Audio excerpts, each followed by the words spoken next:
इस वक्त की बड़ी खबर जिस पर आपका चैनल एबीपी न्यूज लगातार बना हुआ है वो ये है कि एससी/एसटी एक्ट में जो केंद्र सरकार ने संशोधन किया था उस संशोधन को सुप्रीम कोर्ट ने हरी झंडी दी है। सुप्रीम कोर्ट ने केंद्र सरकार के संशोधन को सही ठहराया। बड़ी बातें जान लीजिए आप आज के फैसले की।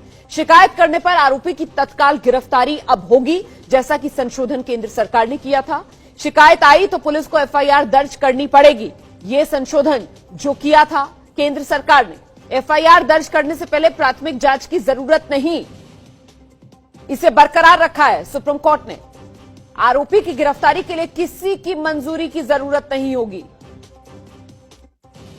तो ये एससी/एसटी पर फैसले की बड़ी बातें, ये वो संशोधन जो किए गए थे, उन सभी संशोधनों को रखा गया है बरकरार। बड़ी बातें और क्या है इस एससी/एसटी एक्ट की, ये जान लीजिए। तत्काल गिरफ्तारी होती रहेगी। देखिए, मार्च में जो फैसला आया था 2018 में अदालत का, उसमें इसी पर रोक लग गई थी।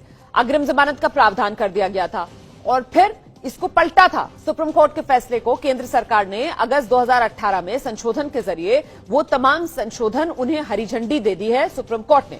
गिरफ्तारी के लिए किसी की इजाजत जरूरी नहीं, ये साफ कर दिया है, मतलब मोहर लगा दी है। नए कानून में धारा 18A जो सरकार ने जोड़ी थी, उस संशोधन को सुप्रीम कोर्ट ने हरी झंडी दे दी। वो संशोधन बरकरार रहेंगे और संशोधन बरकरार रहेंगे मतलब तुरंत गिरफ्तारी का प्रावधान बना रहेगा, तुरंत गिरफ्तारी होगी, अग्रिम जमानत नहीं मिलेगी, गिरफ्तारी के लिए किसी की मंजूरी की कोई जरूरत नहीं है। ये वो मोटी बातें हैं, ये बड़ी बातें हैं।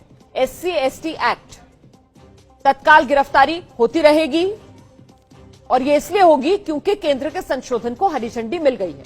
अग्रिम जमानत नहीं मिलेगी क्योंकि केंद्र सरकार के संशोधन को हरी झंडी मिली है। बिना शुरुआती जांच के एफआईआर होगी।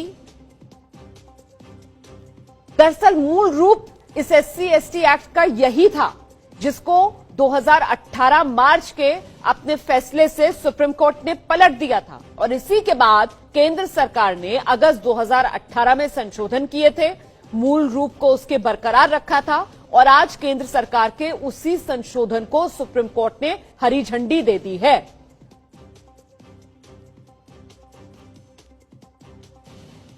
सुप्रीम कोर्ट ने केंद्र सरकार के संशोधन को सही ठहराया है और सुप्रीम कोर्ट के सरकार के संशोधन को सही ठहराने का मतलब यह है कि शिकायत करने पर आरोपी की फौरन गिरफ्तारी होगी।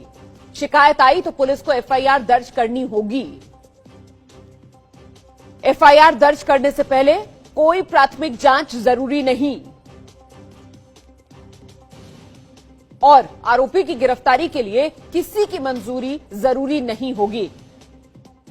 सीधे लिए चलते आपको एबीपी न्यूज संवाददाता निपुण सहगल इस वक्त हमारे साथ मौजूद हैं। निपुण, जरा